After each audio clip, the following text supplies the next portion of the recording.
ఈరోజు మన వీడియోలో వచ్చేసి గుంటూరులోని పల్లవి కీర్తన థియేటర్ల గురించి మన వీడియో ఉండబోతుంది. పల్లవి కీర్తన రెనోవేట్ చేశాక ఇప్పుడు ఎలా ఉన్నాయి కూడా మీకు నేను చూపిస్తాను.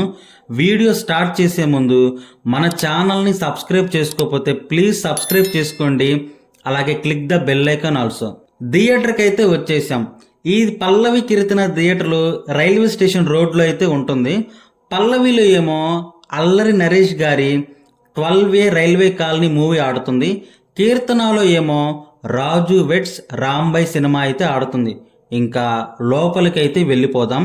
లోపలికి రాగానే మనకు ఫస్ట్ కనిపించేది పార్కింగ్. ఇక్కడ పార్కింగ్ అయితే చాలా పెద్దది. 4 వీలర్స్కి కానీ 3 వీలర్స్కి కానీ అలాగే 2 వీలర్స్కి కానీ పార్కింగ్ అయితే ఇక్కడ చాలా ఉంది. ఈ థియేటర్లో మనకైతే చాలా జ్ఞాపకాలే ఉన్నాయి. మనం రైట్ సైడ్ చూసుకుంటే బాక్స్ ఆఫీస్ అయితే ఉంటుంది. మనం వెళ్ళబోయే సినిమా వచ్చేసి రాజు వెడ్స్ రాంబాయ్ కీర్తనలో ఆడుతుంది. బాల్కనీ టికెట్ అయితే మనకి 99 రూపాయలకే వచ్చింది. ఈ సినిమాకి టికెట్ రేట్లు తగ్గించారు. థియేటర్ బ్యాక్ సైడ్ చూసుకుంటే మనకి ఇలా ఉంటుంది. ఈ బ్యాక్ సైడ్ నుంచి సరస్వతి థియేటర్కి వెళ్ళొచ్చు. అలాగే టీ షాప్స్ కూడా వస్తాయి మనకి. లోపలికైతే వెళ్ళిపోదాం. లోపలికి రాగానే లెజెండరీ యాక్టర్స్ ఫొటోస్ అయితే మనకి ఇక్కడ కనిపిస్తాయి. చూడగానే నాకైతే ఒక 90s వింటేజ్ వైబ్ అయితే వచ్చింది. ఇదైతే పల్లవి ఫస్ట్ ఫ్లోర్లో ఉంటుంది. సెకండ్ ఫ్లోర్లో వచ్చేసి కీర్తన థియేటర్ ఉంటుంది. లోపలికి రాగానే థియేటర్ యాంబియన్స్ కూడా చాలా బాగుంది. స్క్రీన్ కానీ సిట్టింగ్ అయితే చాలా బాగుంది. చాలా కంఫర్టబుల్గా ఉంది. లోన ఇంటీరియర్ కూడా అద్దిరిపోయింది. ఎస్పెషల్లీ చెప్పాలంటే సౌండ్ కూడా చాలా బాగుంది.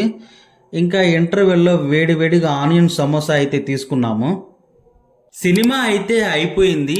పల్లవి కీర్తన రెనోవేట్ చేశాక థియేటర్ ఎక్స్పీరియన్స్ అయితే అదిరిపోయింది.